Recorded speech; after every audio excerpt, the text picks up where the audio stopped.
Agora, as pessoas não são salvas porque precisam de salvação. A Bíblia diz, pela graça sois salvos mediante a fé. Deus amou o mundo de tal maneira que deu o seu Filho unigênito, para que todo aquele que nele crê seja salvo. Então a pessoa não é salva porque precisa de salvação. Ela é salva se ela crer. Porque Deus não responde necessidade, Deus responde fé. Mas aí o que acontece? Você tem um crente com necessidade financeira. Ele fica murmurando diante de Deus, mas eu estou precisando e o Senhor não faz. Deus não responde necessidade, Ele responde fé. Aí você tem um crente que está com a necessidade na área da saúde física. E ele está lá dizendo, eu preciso de cura e o Senhor não faz. Mas Deus não responde necessidade, Ele responde fé. E fé é algo que eu e você precisamos entender, que existe intencionalidade. Tiago capítulo 4, verso 8, eu vou ler na Nova Almeida Atualizada, diz, cheguem perto de Deus e Ele se chegará a vocês. Limpem as mãos, pecadores. E vocês que são indecisos, purifiquem o coração.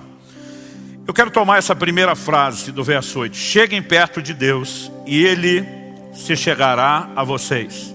A revista atualizada, a clássica, diz, chegai-vos a Deus e Ele se chegará a vós. A versão fácil de ler, ela apresenta um sinônimo. Aproximem-se de Deus e Ele se aproximará de vocês. Não importa qual seja a variação de tradução que a gente use, o que você vai encontrar em comum aqui é o elemento reciprocidade. E o tema da minha mensagem hoje é a reciprocidade de Deus. Eu falei a respeito desse assunto em 2012. Todo dia alguém falou, pastor, que memória é essa? Eu falei, memória é coisa nenhuma. Às vezes eu bato lá na internet, eu vejo qual foi a data que nós subimos, né, a mensagem. Então é impossível a gente lembrar tudo que falou e exatamente quando. Mas em 2012 eu falei a respeito disso e esses dias eu fiquei chocado constatando há quanto tempo eu não mexia no assunto. Embora muitas vezes a gente pega uma parte de uma mensagem, põe dentro da outra, muda a roupagem, tenta falar as mesmas coisas, os mesmos princípios. Se há algo ao qual eu tenho dado importância nos últimos anos, é enfatizar a responsabilidade humana, né? Não apenas o elemento do livre-arbítrio, mas a responsabilidade do homem na dinâmica de relacionamento com Deus. E quando nós falamos de reciprocidade, a definição de reciprocidade no dicionário é o ato de ser recíproco. Eu não sei se você já teve a mesma experiência que eu, mas você vai consultar o dicionário, você fala, agora eu preciso descobrir a definição da definição que eu li, né? O ato de ser recíproco. E o que é recíproco? O dicionário define como aquilo que se dá ou se faz em recompensa de coisa equivalente, ou seja, mútuo. Então, reciprocidade é mutualidade.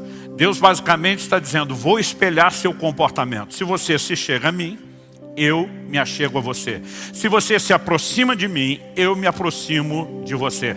Por conseguinte, aplicando a lógica, se você não se aproxima de mim, eu não me aproximo de você.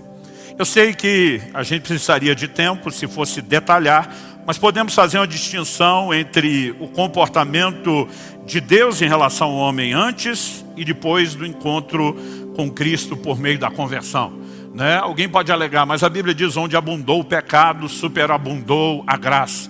Né? A Bíblia diz, nós só o amamos porque Ele nos amou primeiro. Existe sempre um movimento inicial de Deus, oferecendo graça, nos atraindo a Ele. Mas existe uma necessidade que a gente interage e corresponda. E Deus, Ele interage com a nossa própria interação. Esse princípio, ele está em toda a Bíblia. Eu particularmente amo ler e estudar a Bíblia, procurando assuntos que são recorrentes, encontrando aquilo que a gente possa classificar como padrão. E a reciprocidade de Deus em relação ao homem na Bíblia é um padrão. Né? Alguns às vezes questionam, e a soberania de Deus fica onde? Né? Quase como quem diz, você está fazendo de Deus um refém do comportamento do homem. Eu digo para as pessoas, em primeiro lugar, não estou fazendo nada. Quem decidiu que fosse assim foi o próprio Deus soberano. Foi Ele que instituiu a lei, foi Ele que fez as afirmações, foi Ele que fez as declarações. Nós apenas estamos lendo a palavra de Deus e trazendo a informação que Ele queria que nos alcançasse. E, normalmente, eu digo para as pessoas, segundo, o Deus soberano é soberano do jeito que Ele quer. não do jeito que você gostaria que fosse, né? Então, se Deus tivesse ser soberano do seu jeito, Ele seria refém do seu conceito de soberania. Então, as pessoas às vezes criam tantas dificuldades para não aceitar aquilo que aparece de forma clara, explícita na Bíblia. É lógico que essa lei não anula a soberania de Deus, ela a reflete, porque foi Ele que estabeleceu. Ela não afeta necessariamente elementos do propósito de Deus. Não estou falando que você escolhe o tipo de dom, de ministério. Essas atribuições são dadas a Deus. Você não escolhe necessariamente tudo o que você vai viver. O livro de Tiago diz lá no capítulo 4, dos versos 13 a 15, vocês que dizem, hoje ou amanhã, né, moraremos em tal cidade, negociaremos, ganharemos dinheiro, deveriam dizer, se o Senhor quiser. Agora, onde quer que Deus queira te colocar geograficamente, onde quer que Deus queira te colocar ministerialmente, em termos de dom e de propósito, a intensidade do seu relacionamento com Ele, a dimensão da sua frutificação, não depende de um ato unilateral de Deus. Depende de você, depende das suas atitudes. E eu quero te mostrar isso pela palavra de Deus. Então, vamos começar falando do trato de Deus conosco. Eu não sei você, mas eu me lembro de uma época na minha caminhada com Deus, onde quando eu ouvia testemunhos de intervenção de Deus, eu sempre sentia um misto de alegria com tristeza. Alegria por perceber, Deus ainda faz, está acontecendo hoje, né? Isso sempre traz uma certa esperança para o nosso coração. Mas o misto de tristeza era, não acontece comigo, só com os outros. E aí vinha, ao mesmo tempo que aquela esperança de é possível, aquela frustração, mas parece que Deus faz para os outros e não faz para mim. E eu percebo muita gente estacionada nesse lugar de frustração, sem a compreensão de que Ele pode intencionalmente provocar manifestações maiores de Deus na sua vida. Então, para você que anseia mais de Deus, eu quero que você entenda a sua responsabilidade, como você pode intencionalmente caminhar para esse lugar. Em 1 Samuel, no capítulo 2, no verso 30, Deus diz assim, eu honro aqueles que me honram, mas os que me desprezam, eu desprezarei. Do que é que Deus está falando? Mutualidade, reciprocidade. Ele diz, você me honra, eu te honro de volta.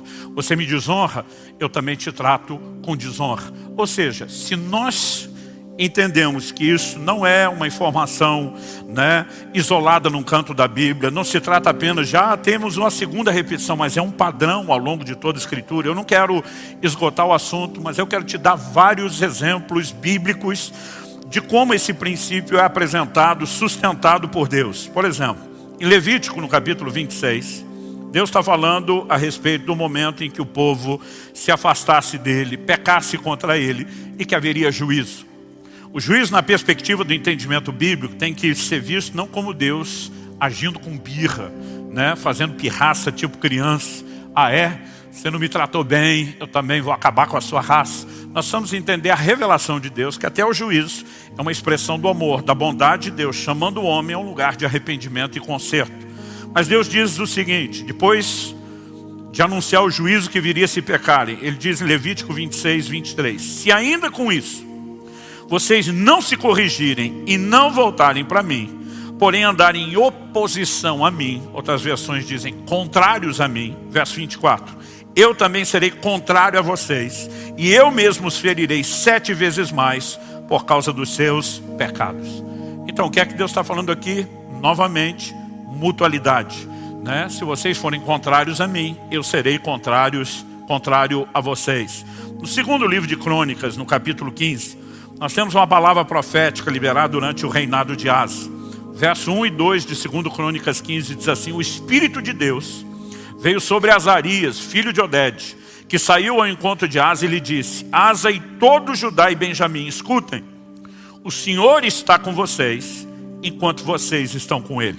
Se o buscarem, Ele se deixará achar, mas se o deixarem, Ele também os deixará. 3 afirmações na sequência, falando de reciprocidade. O Senhor está com vocês, enquanto vocês estão com Ele. Se vocês o buscam, Ele se deixa achar, mas se vocês o deixarem, Ele também os deixará.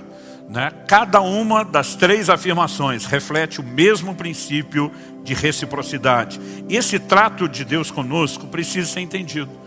E qual a razão de Deus comunicar isso? Ele não espera que apenas a gente possa, no final da vida, fazer uma avaliação e descobrir.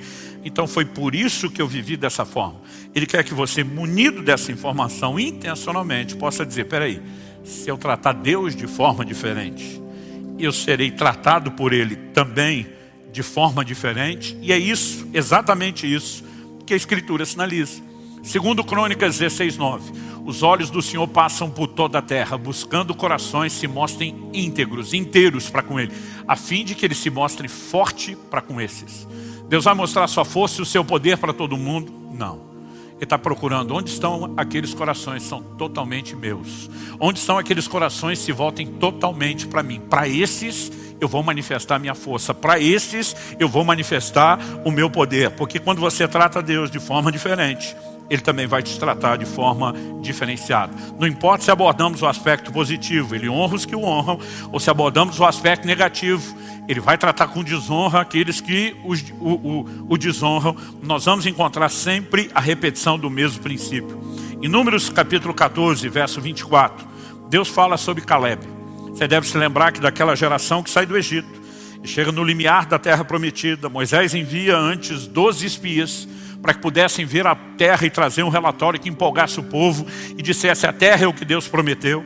A Bíblia diz que 10 daqueles 12 espias voltam com um relato negativo. Olha, a terra é boa, mas tem gigantes, tem problema, vai ser difícil. E a Bíblia diz que eles desanimaram o coração do povo. Resultado, de uma geração inteira, só 2 homens, Josué e Caleb, entraram na terra prometida. Qual a distinção que a Bíblia faz entre os 2 que entraram e o resto de uma geração que não entrou? Todo mundo tinha o mesmo Deus. Todo mundo tinha a mesma promessa. Todo mundo estava diante dos mesmos desafios. Então, se todo mundo tem o mesmo Deus, a mesma promessa e o mesmo problema, por que é que 2 superam e o resto de uma geração não? Atitude. Eu e você precisamos entender que o trato de Deus conosco está relacionado às nossas atitudes, e isso tem a ver com reciprocidade, tanto uma disposição de honrá-lo, como a questão de fé. E eu quero abordar as 2 coisas aqui. Há um momento onde Deus fala especificamente sobre Caleb, Números 14, 24. E diz, porém, o meu servo Caleb, visto que nele houve outro espírito, diferente dos que desprezaram a terra. Deus diz, porque nele houve outro espírito e perseverou em seguir-me, eu farei entrar na terra que espiou, e a sua descendência a possuirá. Deus está dizendo, ele perseverou em me seguir, ele me levou a sério, eu vou honrá-lo. O resto de vocês, não. Então, quando você olha para as Escrituras, não importa se você está olhando o registro de uma pessoa, se você olha o relato de um povo, de uma geração, o princípio, ele é sempre o mesmo, reciprocidade. No Salmo 18, versos 25 e 26, nós percebemos que reciprocidade é o que nos leva não só a experimentar as ações de Deus, mas nessa lei, a própria revelação de Deus, ela é baseada na reciprocidade. Então no Salmo 18, 25 e 26 nós lemos, para com quem é fiel, fiel te mostras. A NVI, a Nova Versão Internacional, em vez de usar a expressão te mostras, diz te revelas. Para com quem é fiel, fiel te mostras. Com o íntegro também íntegro. Com o puro, puro te mostras. E com o perverso, inflexível. Olha que interessante. Com quem é fiel, Deus se revela fiel. Para com o íntegro, Deus não se revela fiel, Ele se revela íntegro. Reciprocidade. Para com o puro, Deus não se revela nem fiel, nem íntegro. Ele se mostra puro. Então, Ele não vai se mostrar fiel para o puro, Ele não vai se mostrar puro para o íntegro, e nem vai se revelar íntegro para o fiel. Embora Deus seja todas essas coisas. Mas por causa da lei de reciprocidade ou mutualidade e de sua atitude e fidelidade, não só permite que você experimente minha fidelidade, mas que você entenda minha fidelidade. Sua atitude e integridade permite que você não só desfrute, mas que você compreenda a minha integridade. Sua atitude e pureza permite ter acesso ao entendimento da minha pureza e, consequentemente, das minhas ações na sua vida. Mas para com o perverso, você não vê uma mutualidade no sentido pleno da palavra. Porque para com o perverso, Deus não se mostra perverso. Por que não? Porque não há perversidade em Deus. Então Deus diz, para você eu não tenho nada para mostrar, mas a minha atitude em relação a você é de resistir. Algumas versões diz, ao perverso Deus resiste, outra diz, para com o perverso ele é inflexível. Então, de qualquer forma, a nossa atitude, ela determina se teremos ou não a revelação de Deus, mas certamente ela determina qual será a ação de Deus nas nossas vidas. E quando olhamos para a palavra de Deus, esse tipo de informação, eu acredito que ela não é só importante, eu a classificaria no nível de fundamental, de essencial. Por exemplo, Romanos capítulo 2, verso 9, diz que Deus não faz acepção de pessoas. Isso significa o quê? Que Ele ama todos nós igualmente. Isso significa que Deus não tem filhos prediletos. Eu não admito a ideia de Deus ter filho predileto, a menos seja eu. Aí eu posso abrir uma exceção. Mas salvo isso, não. Então assim, durante toda a minha caminhada com Deus, cada vez que eu vejo alguém que experimentou algo de Deus, eu estou olhando para aquilo dizendo, é um precedente, uma jurisprudência. Deus fez por ele, pode fazer por mim. Porque a Bíblia diz que Deus não faz acepção de pessoas. Todos nós somos igualmente amados. Esse é um bom momento para você dar um glória a Deus, um amém. Agora, deixa eu te dizer algo. Deus não faz acepção de pessoas, mas Ele faz acepção, distinção de atitudes. E isso é inquestionável quando olhamos na palavra de Deus. Então vamos, em primeiro lugar, olhar a questão de Deus não faz acepção de pessoas. Em Êxodo, no capítulo 30, nós temos um tipo de oferta específica que é mencionado. Eu quero ler Êxodo 30, do 12 ao 16. Deus orienta Moisés e diz, quando você fizer recenseamento dos filhos de Israel, cada um deles dará ao Senhor o resgate de si próprio quando você fizer a contagem, para que não haja entre eles praga nenhuma quando você fizer a contagem. Lá na frente, quando você lê o segundo livro de Samuel, e descobre que no censo de Davi, que não só ele fez contrário à direção de Deus, mas não levantou essa oferta, a história termina exatamente com a praga tocando a nação. E Deus já estava dizendo antes, trabalhando esses conceitos de causa e consequência. Então ele diz, vai ter recenseamento, cada um dê sua oferta de resgate. Verso 13, todo aquele que for incluído na lista dará isso, 6 gramas. Isso, na verdade, tem a ver com a prata. E ele diz o seguinte, 6 gramas, segundo o peso padrão do santuário, que é de 12 gramas. Então, essas 6 gramas são oferta ao Senhor. Todo aquele que for incluído na lista de 20 anos para cima, dará oferta ao Senhor. Olha o verso 15.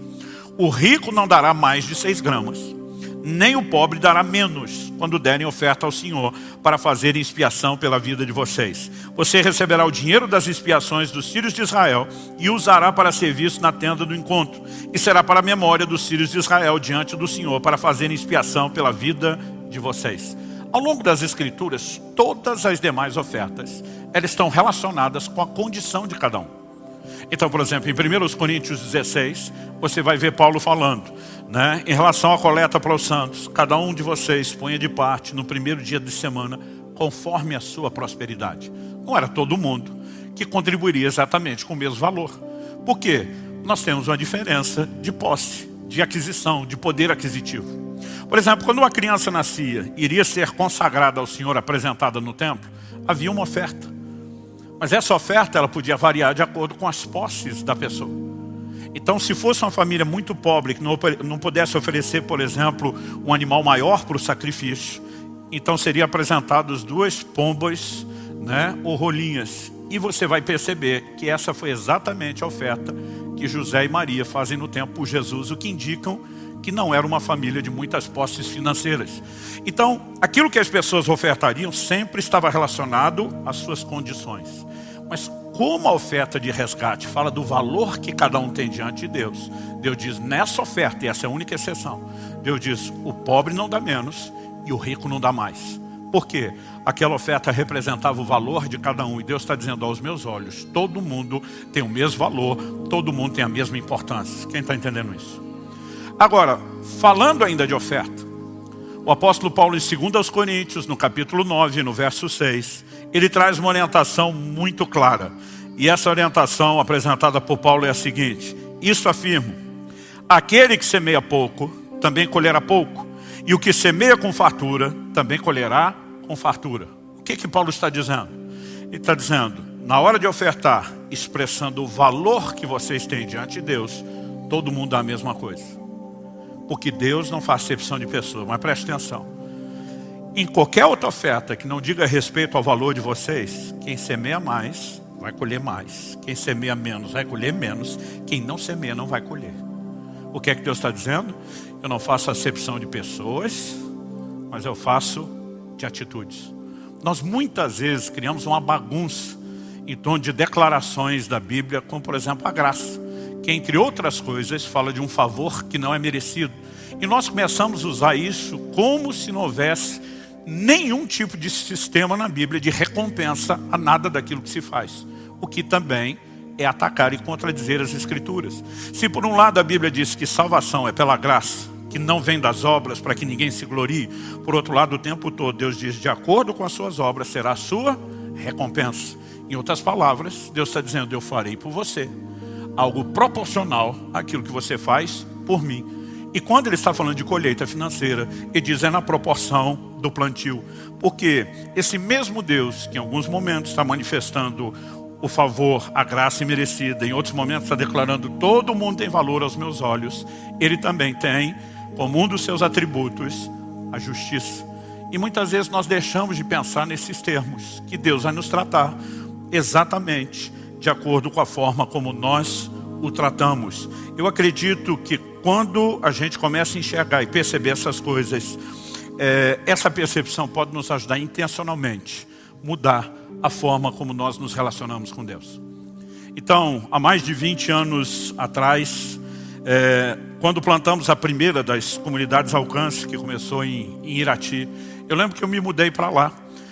Eu e Kelly, na época, abraçamos um desafio de fé e não apenas nos mudamos para Irati sem nenhum tipo de sustento, mas nós levamos outras 6 famílias conosco para nos ajudar na implantação da igreja.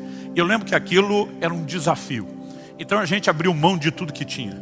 Desfizemos, vendemos nossa casa, carro, algumas das coisas que tínhamos, reservas, e dissemos, vamos investir nesse projeto. Nós queremos ver o reino de Deus funcionando. E a partir daquele momento, nós criamos um código com aquelas famílias. A gente queria viver estilo o livro de Atos. A Bíblia diz que eles dividiam tudo conforme a necessidade.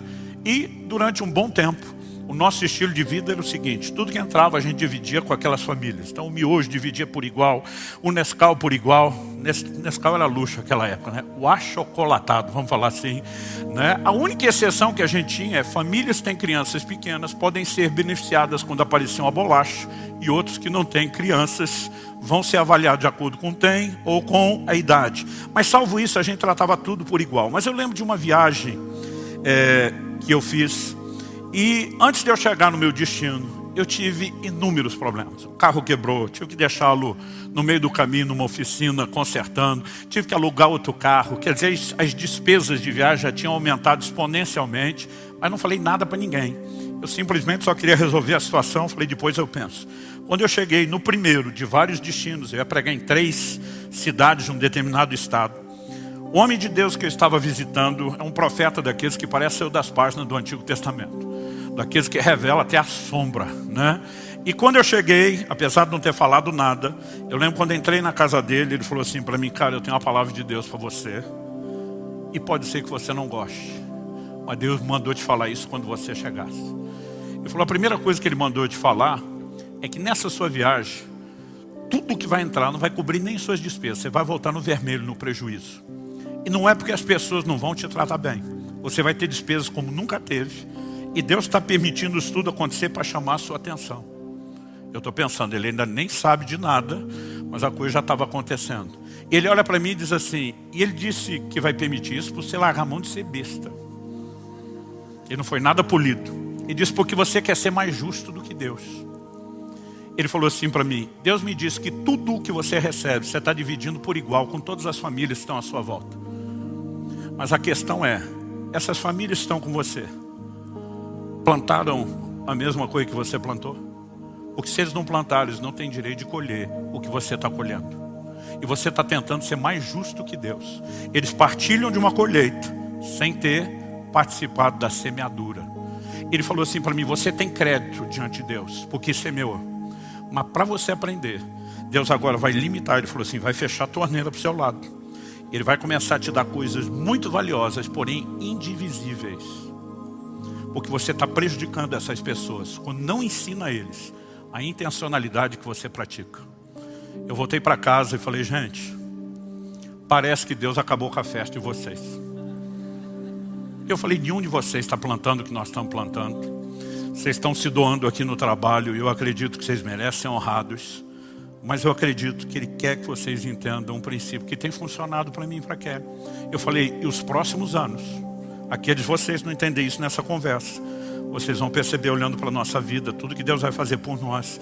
E eu espero que pelo menos vocês possam entender depois com atraso, mas que vocês entendam os princípios. Sabe, de fato aquilo tudo que Ele disse começou a acontecer. Nós começamos a ser abençoados com coisas preciosas, mas que não dava para dividir. E aquilo começou a chamar a atenção daquelas pessoas. E o testemunho que eu tenho de muitos deles foi que de fato eles acordaram e disseram, peraí, nós não só podemos, mas nós precisamos ser intencionais naquilo que nós fazemos. Quem está entendendo? Porque as pessoas, como eu falei, elas pegam uma parte da doutrina em detrimento de outra. Outro dia um cara falou assim para mim, eu não entendo sua dedicação a Deus. Eu falei, por que não? Ele falou assim, deixa eu tentar reproduzir o mais perto do que ele falou. Ele falou assim, eu acho que você ainda não entendeu a revelação do amor incondicional de Deus. Eu falei, então me ajude a entender.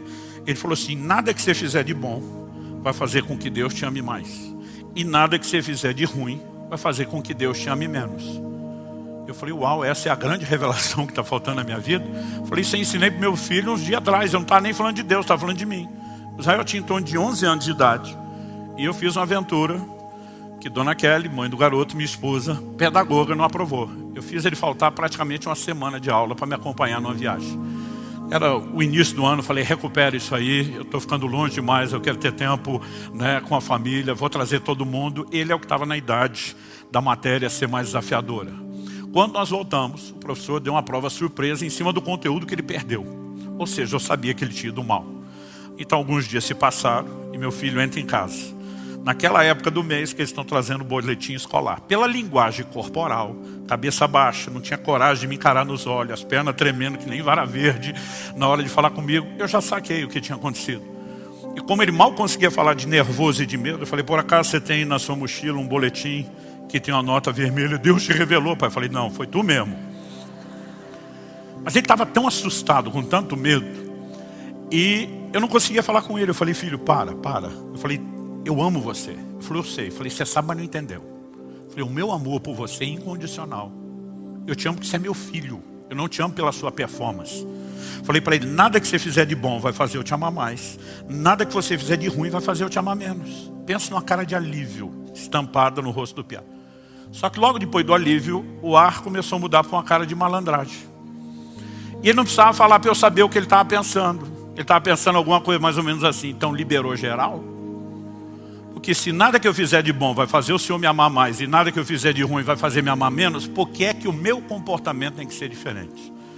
Mas quando eu vi a carinha mudando de alívio para malandro, eu falei para ele, eu já sei o que você está pensando aí, então deixa eu te explicar algo. O meu amor por você fala do valor que você tem por mim. Agora eu espero que eu também tenha valor e importância para você. E esse é um outro assunto que se chama agradar. Se você quiser me agradar, sua boa atitude vai funcionar. Se você quiser me desagradar, sua má atitude vai produzir resultado, independente do tanto que eu lhe amo. Aí as pessoas hoje em dia ficam falando de um amor incondicional de Deus, como se justificasse, viva de qualquer forma. Deixa eu te dizer algo. O que determina o seu destino não é o amor incondicional de Deus, são suas atitudes. João 3,16, Deus amou o mundo de tal maneira que deu seu Filho unigênito para que todo aquele que nele crê não pereça, mas tenha vida eterna. O amor de Deus fez Deus oferecer salvação para todo mundo. As pessoas serão salvas porque Deus as ama? Não. A Bíblia diz para que todo aquele que nele crê. Então, é salvo quem crê. E quem não crê, o verso 18 de João 3 diz, condenado. Então você tem gente indo para o inferno que Deus ama incondicionalmente. Mas mesmo seja incondicionalmente amado por Deus, vai se lascar. Por quê? Porque a sua maneira de tratar Deus não foi correta. E nossas atitudes vão influenciar e determinar o nosso destino. Quem está entendendo a diferença? Então eu falei para aquela criatura que estava me questionando, dizendo que não tinha revelação. Falei, o amor incondicional de Deus fala do valor que você tem para Ele. Sua disposição de agradá-lo, porque isso é doutrina bíblica, gente. Jesus diz em João, no capítulo 8, no verso 29, falando do Pai, ele diz, eu faço tudo o que lhe agrada. Em 1 Tessalonicenses, no capítulo 4, no verso 1, Paulo diz: finalmente, irmãos, pedimos a vocês e os exortamos no Senhor Jesus, que assim como aprenderam de nós a maneira como devem viver e agradar a Deus.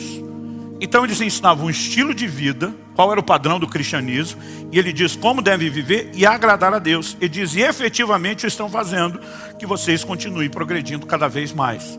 Então você vai ver Paulo dizendo em Romanos 8:8, os que estão na carne não podem agradar a Deus. A Bíblia dizendo em Hebreus 11:6, sem fé é impossível agradar a Deus. Há toda uma doutrina na palavra de Deus sobre agradá-lo. O amor incondicional dele para comigo e para com você fala do valor que nós temos diante dele e de um Deus que não faz acepção de pessoas. A doutrina de agradá-lo fala da importância que ele tem para nós e de como nossas atitudes vão gerar consequências e vão afetar o nosso destino. Essas duas coisas não podem ser apresentadas de forma isolada. Elas têm que ser entendidas de forma combinada e a verdade está no todo e não apenas em uma ou outra parte. Quem está entendendo, diga amém. Deixa eu correr aqui. Segundo lugar, o desdobramento do trato de Deus conosco. Eu quero destacar uma ideia e um conceito. Quanto eu e você vamos experimentar de Deus? Essa decisão não é unilateral da parte do Senhor. A verdade é que o limite não está em Deus. Se Deus é onipotente, pode todas as coisas, operar todo tipo de milagre, de intervenção, todo e qualquer nível de conquista, a pergunta, o limite está em quem? Eu aprendi isso quando ainda era um adolescente, prestes a entrar ali naquela fase da juventude, que o limite não está em Deus, o limite está em nós. E é importante que você saiba disso. Se você puder, falar para algum vizinho ao seu lado, aí mesmo se você não conhece, fala, você é o limite. Ou seja, o mover de Deus será na minha e na sua vida do tamanho da nossa fé. As pessoas precisam parar de achar que Deus responde necessidade. Deus não responde necessidade, Deus responde fé. Então deixa eu explicar isso. A Bíblia diz em Romanos no capítulo 3, verso 23, todos pecaram e destituídos estão da glória de Deus. O homem já nasce em pecado, separado de Deus, sentenciado ao inferno e precisando de salvação. O que Deus seja louvado nos foi providenciado em Jesus. Agora as pessoas não são salvas porque precisam de salvação. A Bíblia diz, pela graça sois salvos mediante a fé. Deus amou o mundo de tal maneira que deu o seu Filho unigênito para que todo aquele que nele crê seja salvo. Então a pessoa não é salva porque precisa de salvação. Ela é salva se ela crer. Porque Deus não responde necessidade, Deus responde fé. Mas aí o que acontece? Você tem um crente com necessidade financeira. Ele fica murmurando diante de Deus, mas eu estou precisando e o Senhor não faz. Deus não responde necessidade, Ele responde fé. Aí você tem um crente que está com a necessidade na área da saúde física. E ele está lá dizendo, eu preciso de cura e o Senhor não faz. Mas Deus não responde necessidade, Ele responde fé.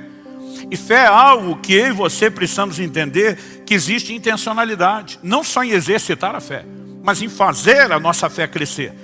Então, se eu e você vamos experimentar de Deus, algo que é proporcional, dimensional à nossa fé, e queremos mais, mas não investimos no crescimento da nossa fé, como é que nós vamos chegar lá? Romanos 10:17 diz, a fé vem por ouvir, e ouvir a palavra de Cristo. Uma vez perguntaram para alguém, era um ministro com muito resultado nessa área de cura, mas ele nunca chegava orando de cara com os enfermos. Ele gastava dias, às vezes semanas, em campanhas de ensino, fundamentando as pessoas na palavra antes de começar a orar. Um dia perguntaram para ele, por que você acha que alguns crentes têm tanta dificuldade para receber a cura? Ele diz, porque eles alimentam o corpo com 3 refeições quentes por dia, mas alimentam o espírito com um sanduíche frio por semana. Basicamente, como eu vi um dia alguém declarar, o que falta para muito crente é vitamina B, Bíblia. Sem fé, eu e você não iremos muito longe. O que Deus fará na minha e na sua vida é do tamanho da nossa fé. Segundo Reis, capítulo 13, é um de muitos exemplos. O profeta Eliseu dá uma palavra profética para o rei Joás, dizendo, olha, você vai exterminar o seu inimigo em Afeca até os consumir. Deus vai dar vitória completa. Ele diz para ele, atira no chão. O homem atira 1, 2, 3. Quando ele para, é a hora que eu imagino um Eliseu dizendo, por que parou? Parou por quê? E diz, 5 ou 6 vezes você tinha que ter ferido o chão. E diz, então você teria ferido o inimigo até os consumir do jeito que Deus prometeu. Aí ele olha e diz, agora só vai ferir 3 vezes. O que é que o céu estava dizendo para aquele homem? Algo parecido com o que Jesus dizia no seu ministério terreno. Seja feito conforme a sua fé.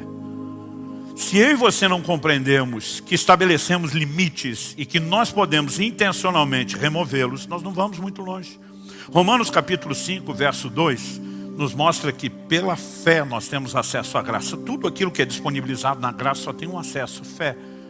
Agora, quanto de fé eu e você iremos manifestar depende da nossa decisão de crer e confiar em Deus e de alimentar e exercitar a própria fé.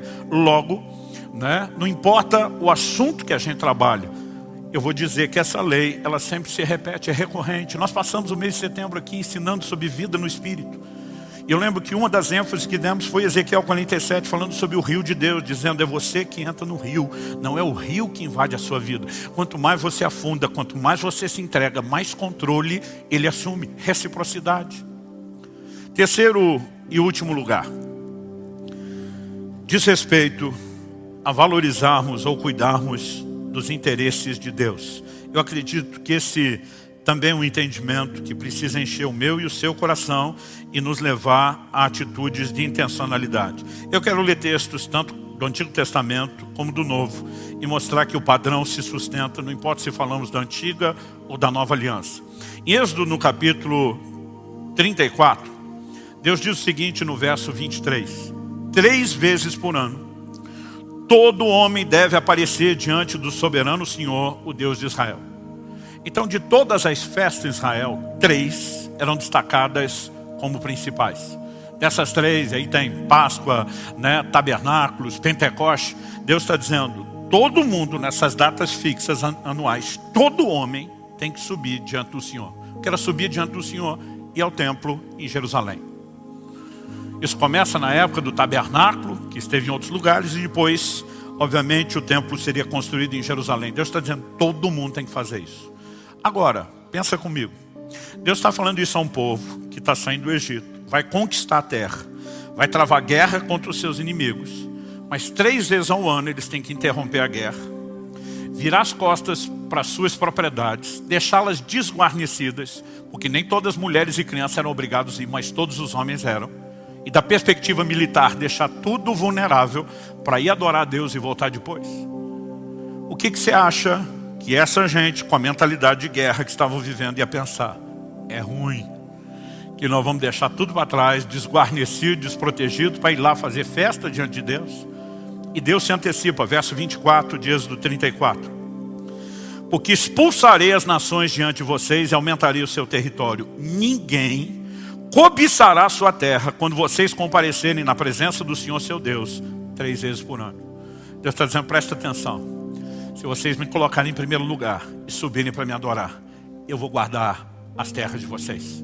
Ninguém vai se meter com aquilo que é de vocês, porque enquanto vocês cuidarem dos meus interesses, eu cuido de vocês. Quem está entendendo?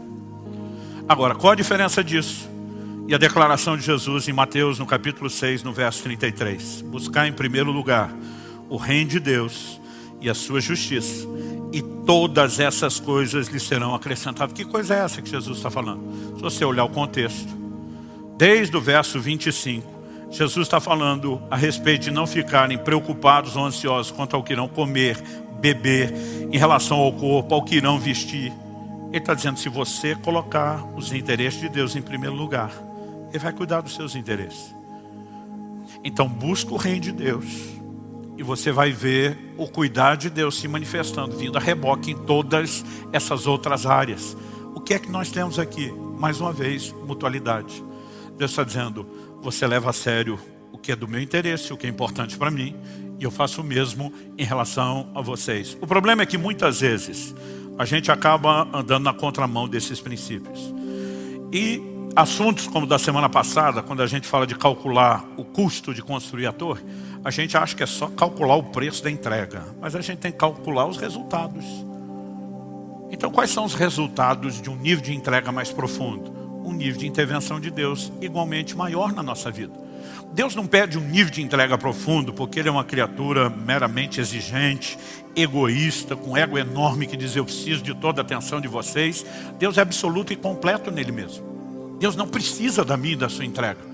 A minha e sua entrega a Ele será benéfica a nós. Vai trazer equilíbrio na nossa vida, porque vamos construir em cima de fundamentos duradouros, vamos construir em cima de valores corretos, e Deus está dizendo, eu vou fazer mais na sua vida. O problema é que o ser humano, desde lá do início do Éden, ele acha que sempre consegue ter uma ideia de como desfrutar melhor da vida fora do padrão de Deus.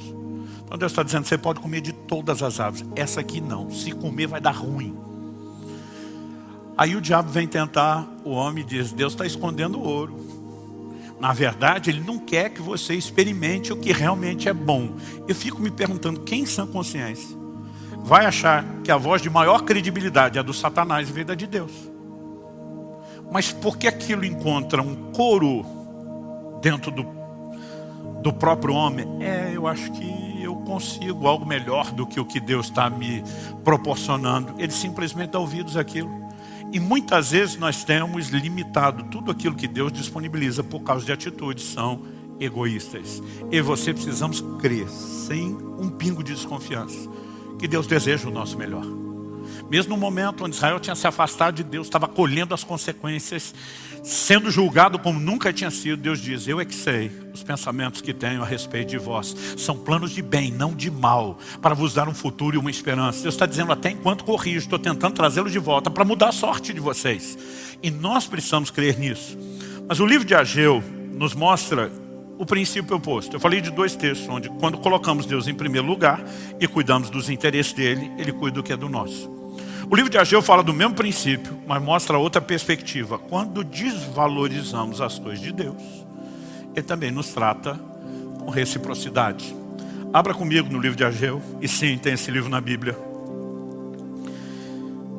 Talvez fique mais fácil você pegar o Evangelho de Mateus e voltar 3 livros para trás. Ageu, capítulo 1, verso 2. Assim diz o Senhor dos Exércitos. Esse povo diz, ainda não chegou o tempo em que a casa do Senhor deve ser reconstruída. Por isso, aqui, lei de causa e consequência. Por causa do que o povo está falando, Deus vai reagir. Por isso a palavra do Senhor veio por meio do profeta Ageu, dizendo. Então deixa eu fazer uma pausa aqui. Vamos colocar um pano de fundo. Ageu está profetizando no período do pós-exílio de Babilônia. A nação de Israel tinha sido levada em cativeiro pela Síria e a nação de Judá, o reino do sul, junto com Benjamim, foram levados cativos para a Babilônia. Deus disse que o cativeiro babilônico, por meio do profeta Jeremias, teria duração de 70 anos. E Deus deu todas as razões. Agora, no final do período, esse povo está voltando para a terra. A cidade de Jerusalém está sendo reconstruída. As casas estão sendo reconstruídas. Mas a casa de Deus está abandonada. E o povo está justificando. Não chegou a hora de cuidar da casa de Deus. Verso 4. Qual foi a palavra de Deus? Acaso é tempo de vocês morarem em casas luxuosas, enquanto esse templo permanece em ruínas? Portanto, assim diz o Senhor dos Exércitos, considerem o que tem acontecido com vocês. A NVI diz, vejam aonde os seus caminhos os levaram. Deus diz, dá uma olhada à volta. Eu vou ajudar vocês a entender o que é que está acontecendo. Aí ele explica, verso 6. Vocês semearam muito e colheram pouco. Comem, mas isso não chega para matar a fome. Bebem, mas isso não dá para ficarem satisfeitos. Põem a roupa, mas ninguém se aquece. E o que recebe salário, recebe-o para colocá-lo numa sacola furada. Bem moderno esse texto. Bem contemporâneo essas informações. Verso 7. Assim diz o Senhor dos Exércitos, considerem o que tem acontecido com vocês. Verso 9. Vocês esperavam que fosse muito, mas o que veio foi pouco. E esse pouco, quando o levaram para casa, eu o dissipei com um sopro. Deus está dizendo, não foi o Satanás, fui eu. E por quê? Pergunta o Senhor dos Exércitos. Porque o meu templo permanece em ruínas, enquanto cada um de vocês corre por causa da sua própria casa. Ele diz, vocês cuidam dos seus interesses, mas não cuidam do meu. E depois espero que eu cuide dos interesses de vocês. Deus está dizendo, de jeito nenhum. Olha o verso 10. Por isso, causa e consequência. Por isso os céus retêm o seu orvalho, a terra não produz os seus frutos.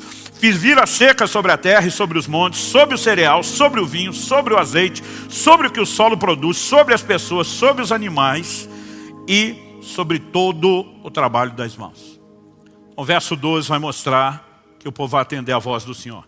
Começando o governador, o sumo sacerdote, até o povo. A Bíblia diz que eles atenderam a voz do Senhor, que o povo temeu o Senhor.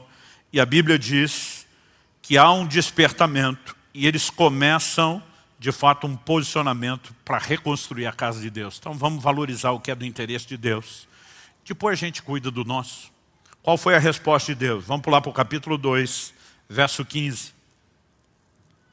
Deus diz, agora considerem tudo o que aconteceu desde aquele dia. Antes de vocês terem começado a colocar pedra sobre pedra no templo do Senhor, antes daquele dia, e Deus está falando de um dia específico onde a obra começou.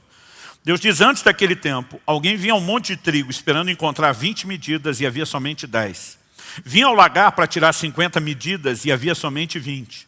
Eu os feri com queimaduras, com ferrugem, com granizo, em tudo que vocês fizeram. Mas não houve entre vocês quem voltasse para mim, diz o Senhor. Lembrando aqui mais uma vez que o propósito do juízo ainda é expressar misericórdia, é estabelecer conserto e trazê-los para a parte boa da lei da reciprocidade. Mas Deus diz no verso 18, por isso, desde o dia de hoje, desde o 24º dia do 9º mês, Deus está dizendo, pode marcar na folhinha, no seu calendário, desde o dia em que foram lançados os alicerces do templo do Senhor, traduzindo, onde vocês pararam de colocar suas coisas em primeiro lugar e colocaram a minha, Deus diz, desde esse dia, considere o seguinte, ainda há sementes no celeiro? Além disso, a videira, a figueira, a romazeira e a oliveira não têm dado seus frutos, mas de hoje em diante, eu abençoarei vocês. Então o que Deus está dizendo? Se você não me coloca em primeiro lugar, não prioriza minhas coisas, meus interesses, não vou fazer por você. Mas se você mudar, e com intencionalidade me colocar em primeiro, e cuidar dos meus interesses, eu vou cuidar dos seus. Quem está entendendo?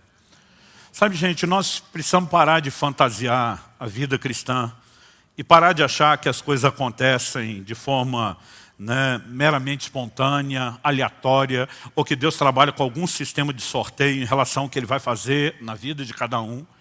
Nós precisamos entender que todo esse volume de informações, e acredito, eu estou resumindo e muito o assunto, todo esse volume de informações só tem um propósito, provocar em mim e você resposta. Nós precisamos colocar Deus em primeiro lugar e entender que Ele honra aqueles que o honram, ponto final. Deus não estabeleceu um mero sistema de troca, mas inevitavelmente nós não podemos negar que a Bíblia tem um sistema claro de recompensa. Eu sei que alguns crentes, eles preferem acreditar que o céu tem um sistema socialista e que no final todo mundo vai chegar e tem a mesma recompensa. Mas Deus está dizendo que não é assim. Cada um será recompensado de acordo com as suas obras. Então Deus está dizendo, se você fizer mais por mim, eu vou fazer mais por você. Então, o galardão, recompensa de salvação, é a mesma coisa para todo mundo. Mas a Bíblia fala de pessoas que serão salvas, mas não terão a recompensa que outros que trabalharam direito terão. Porque Deus tem um sistema de justiça e de recompensa. Isso não significa que a salvação seja obtida por mérito. Ela só é obtida pela fé e por causa dos méritos de Cristo e do que Ele fez por nós. Mas Deus tem todo um sistema de recompensas dentro do pacote da salvação, que eles estão relacionados ao nosso comportamento. E entendendo essas coisas, nós podemos intencionalmente, voluntariamente dizer, eu escolho viver uma vida diferente, eu escolho honrar a Deus e ser honrado por Ele. E quando você começa a viver dessa forma e remover limites e entrar num lugar mais profundo em Deus, onde a sua própria fé cresce, e a sua fé crescendo, as intervenções de Deus também, isso se torna um ciclo progressivo, uma espécie de bola de neve, vai aumentando e aumentando e aumentando. E eu quero dizer para você, há um lugar extraordinário para ser vivido em Deus. Nenhum de nós precisa se conformar com um lugar de mediocridade. Mas, não importa o que você esteja vivendo, Deus, de alguma forma, está o tempo todo tentando dizer, você determina até onde você vai. Isso não significa, como eu falei antes, que nós vamos escolher algumas coisas. Então, por exemplo, 1 Coríntios 12 diz, o Espírito Santo distribui os dons conforme lhe apraz. Não sou eu que escolho o dom. Mas a Bíblia diz que nós temos que buscar com zelo os melhores dons. Então, mesmo aquilo que Deus disponibilizou, eu tenho uma responsabilidade de buscar. E na medida da minha entrega, eu determino qual a intensidade que eu vou experimentar do dom que Deus me deu. Eu posso não escolher o dom, mas a intensidade da manifestação depende da minha rendição, depende da minha entrega. E ao longo de toda a Escritura, nós vamos percebendo essa verdade. Então, eu não estou aqui dizendo que Deus é refém de todas as suas escolhas, mas que Ele estabeleceu uma lei espiritual, que é a lei da reciprocidade, e que eu e você precisamos não só entender, mas navegar com intencionalidade nessas águas, dizendo, é o que Deus espera de mim, é o que Deus espera de cada um de nós. e nós vamos fazer isso. Então, quando falamos já, como no domingo passado, de um profundo compromisso com Deus que precisamos ter, não estamos apresentando um Deus que é exageradamente exigente. Estamos falando de um Deus que estabeleceu um sistema, valores e princípios. Para que Ele possa fazer muito mais na nossa vida, nós temos que entender os princípios e nos relacionar de forma correta com eles. Você recebe essa palavra? Em nome de Jesus, feche seus olhos por um instante. Pai, nós oramos e pedimos graça e favor do alto. Nós precisamos, mais do que um momento de compreensão da Tua palavra que depois caia no esquecimento. Nós precisamos mais do que um impacto meramente emocional. Nós oramos por despertamento, nós oramos por um nível de compreensão e entendimento espiritual da Tua palavra que não produza apenas uma análise rápida, atropelada, expressas no final de culto, mas que nos leve a de fato avaliar não só os princípios da Tua palavra, mas qual tem sido a nossa forma de agir. Sabemos que enfrentar circunstâncias difíceis não significa que as causas sejam sempre as mesmas, mas nós te pedimos que o Teu Espírito possa guiar cada um ao lugar de entendimento e compreensão, de que podemos mudar a nossa sorte, podemos mudar significativamente, não só o relacionamento com o Senhor, mas as consequências que serão determinadas pelas nossas escolhas. Elas podem ser mensuradas, elas podem de fato ser escolhidas e provocadas de uma forma muito intencional. E nós oramos por graça, por entendimento, compreensão e aplicação do alto, para que possamos viver isso tudo de maneira que te honre, que te exalte, que te glorifique e que inspire muitos outros a uma entrega maior e mais profunda ao Senhor. Nós oramos em nome de Jesus. Amém.